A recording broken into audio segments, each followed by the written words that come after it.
இப்ப திரும்ப உங்க ஹஸ்பண்ட் கிட்ட நீ பாட்டுக்கு வேலைக்கு போற குடிக்கிற வர என்ன பத்தி உனக்கு கொஞ்சம் கூட கவலையே இல்ல, நீ என்ன பண்ணியோ எனக்கு தெரியாது, இந்த வாரம் சண்டேக்கு என்ன எங்கேயோ வெளியில கூட்டிட்டு போ அப்படின்னு சொல்லுது. அவனும் அந்த பொண்ணை பஸ்ல ஏத்திக்கிட்டு தூங்கிடுறான். இப்ப தூங்குனதுல எங்க இறங்குனே தெரியாம தூங்கிக்கிட்டே 7 மணி நேரம் டிராவல் பண்ணிடுறான். இப்ப அந்த பஸ் ஸ்டாப்ல இருக்க டைம் கீப்பர் கேட்டா இது உங்க ஃபால்ட், நீங்க தானே தூங்கிட்டே வந்தீங்க, நீங்க இறங்க வேண்டிய ஸ்டாப்ல இறங்காததுக்கு நாங்க என்ன பண்ண முடியும் அப்படின்னு சொல்றாரு. சரி இப்ப எங்க ஊருக்கு திரும்பி போறதுக்கு அடுத்த பஸ் எப்போ வரும்னு கேட்டா இன்னும் 5 நிமிஷத்துல அடுத்த பஸ் இருக்கு, அதுல ஏறி உடனே கிளம்பிடுங்க, இல்லன்னா உங்க ஊருக்கு பஸ்ஸே இல்ல அப்படின்னு சொல்லிடுறாரு. இப்ப இந்த பொண்ணு இவனை வெளியில கூட்டிட்டு போன்னு சொல்றது ரொம்ப தப்பா போச்சு அப்படின்ட்டு டென்ஷன் ஆகி அங்க இருக்கிற பீச்சாவது சுத்தி பார்க்கலாம் ஏஞ்சி நடந்து போறா. ஆனா அவ போறதுக்குள்ள பஸ் வந்துருது. இப்ப பஸ்ல ஏறி திரும்ப வீட்டுக்கு வந்துடுறாங்க.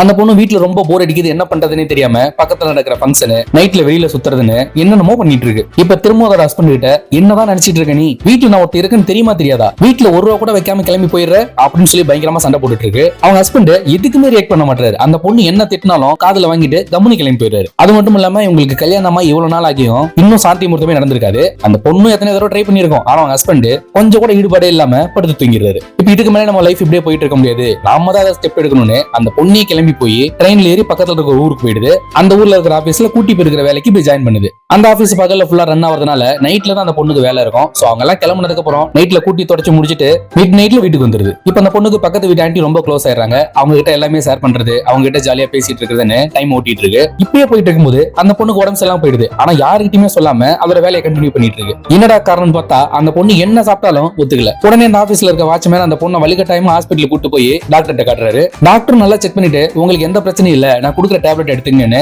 அனுப்பி விட்டுறாரு. அந்த பொண்ணுக்கு ஒண்ணுமே புரியல, என்னடா காரணம் அது, நம்ம என்ன சாப்பிட்டாலுமே செட் ஆக மாட்டேங்குது, எதுவுமே சாப்பிடவும் பிடிக்க மாட்டேங்குது அப்படின்ட்டு. அந்த பொண்ணு தினமும் வேலைக்கு போயிட்டு வர வழியில திருநங்கைகள் நிறைய பேர் உட்காந்துருப்பாங்க. அவங்க அந்த பொண்ணுகிட்ட பேச எவ்வளவு ட்ரை பண்ணுவாங்க, ஆனா அந்த பொண்ணு அவாய்ட் பண்ணிடும்.